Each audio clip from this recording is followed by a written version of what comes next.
Hi hello ನಮಸ್ಕಾರ ಸ್ನೇಹಿತರೆ. ಇವತ್ತಿನ ಸಂಚಿಕೆಯಲ್ಲಿ ಏನಾಗ್ತದೆ ಅನ್ನೋದನ್ನು ಕ್ವಿಕ್ ಆಗಿ ನೋಡ್ಕೊಂಡು ಬರೋಣ ಬನ್ನಿ.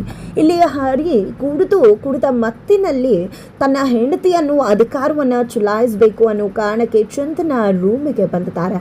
ಚಂದನ ನಿದ್ರೆಯಲ್ಲಿ ಮಲ್ಕೊಂಡಿರ್ಬೇಕಿದ್ರೆ ಚಂದನ ಪಕ್ಕದಲ್ಲಿ ಬಂದು ಇಲ್ಲಿ ಹರಿ ಮಲ್ಕೋತಿದ್ದಾಗಿ ಚಂದನಾಗೆ ಎಚ್ಚರ ಆಗತ್ತೆ. ತಕ್ಷಣ ನೀವು ಯಾಕೆ ಇಲ್ಲಿ ಮಲ್ಕೊಂಡಿದ್ರ ಅಂತ ಹೇಳಿ ದೊಡ್ಡ ಸೀನನ್ನೇ ಕ್ರಿಯೇಟ್ ಮಾಡೋದಕ್ಕೆ ಮುಂದಾಗ್ತಾರೆ. ತಕ್ಷಣಕ್ಕೆ ಈ ಕಡೆ ಹರಿ ರೊಚ್ಚಿಗೆಳ್ತಾರ. ಈ ಕಡೆ ಚಂದನ ಡೋರನ್ನ ಓಪನ್ ಮಾಡಿ ಹೊರಗಡೆ ಹೋಗ್ಲಿಕ್ಕೆ ಟ್ರೈ ಮಾಡ್ತದಾಳೆ. ಹೊರಗಡೆಯಿಂದ ಅಣ್ಣ ಅಣ್ಣ ಅಂತ ಹೇಳಿ ಜೋರಾಗಿ ಚೀರ್ಕೊಂಡು ಬಾಗಿಲು ಬಡಿತದಾಳೆ.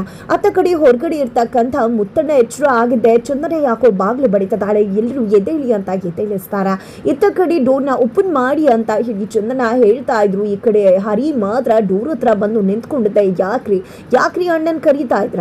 ನಾನು ನೀವು ನನ್ನ ಹೆಂಡತಿಯನ್ನು ಅಧಿಕಾರದಲ್ಲಿ ಬಂದಿದ್ದು, ನೀವು ನನ್ನ ಹೆಂಡತಿ ಅಂತ ಹೇಳಿ ಅಧಿಕಾರವನ್ನು ಚಲಾಯಿಸ್ಲಿಕ್ಕೆ ಹರಿ ಮುಂದಾಗ್ತಾನೆ.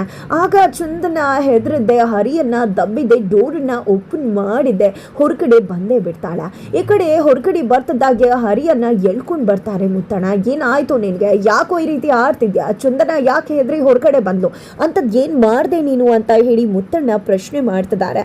ಈ ಕಡೆ ನಿಜಕ್ಕೂ ಚಂದನ ಹೆದರಿ ಹೋಗಿದ್ದಾಳೆ. ಹರಿಯ ನಡವಳಿಕೆ ಎಲ್ಲೇ ಮೀರಿದೆ, ಮಿತಿ ಮೀರಿದ. ಈ ಕಡೆ ಅದ್ರಲ್ಲಿ ಏನಿದೆ, ನಾನು ನನ್ನ ಹೆಂಡತಿ ಜೊತೆಲಿರೋದ್ರಲ್ಲಿ ಏನ್ ತಪ್ಪು ಅಂತ ಹೇಳಿ ಕೇಳ್ತಿದ್ದಾಗೆ ಮುತ್ತಣ್ಣ ಅರ್ಥ ಮಾಡ್ಕೋತಾರೆ. ಹರಿ ಏನ್ ಮಾಡೋಕೆ ಹೊರಟಿದ್ದ ಚಂದನಾಗೆ ಅಂತ ಅರ್ಥ ಮಾಡ್ಕೊಂಡಂತ ಮುತ್ತಣ್ಣ ಕಪ್ಪಾಳಕ್ಕೆ ಬಾರಿಸ್ಬಿಡ್ತಾರೆ ಹರಿಗೆ. ಇದರಿಂದ ರೊಚ್ಚಿಗೆದಂತ ಹರಿ ಇನ್ನೂ ಕೂಡ ಸುಮ್ಮನಿರೋದಿಲ್ಲ. ಮುತ್ತಣ್ಣ ಅನ್ನೋದನ್ನು ಕೂಡ ನೋಡದೆ ಮುತ್ತಣ್ಣಂಗೆ ಹೊಡೆಯೋದಕ್ಕೆ ಮುಂದಾಗಿ ಬಿಡ್ತಾರೆ. ಹಾಗಿದ್ರೆ ಕೊನೆಗೂ ಇಲ್ಲಿ ಮುತ್ತಣ್ಣನ ಮೇಲೆ ಕೈ ಮಾಡೇ ಬಿಟ್ನ ಹರಿ. ಚಂದನ ರೋಸಿ ಹೋಗಿದ್ದೆ, ಮನೆ ಬಿಟ್ಟು ಹೊರಟೇ ಬಿಟ್ಲ. ಏನಾಯ್ತು, ಏನ್ ಕತೆ ತಿಳ್ಕೊಬೇಕು ಅಂದ್ರೆ ಮುಂದಿನ ವಿಡಿಯೋಗೆ ವೇಟ್ ಮಾಡೋದನ್ನ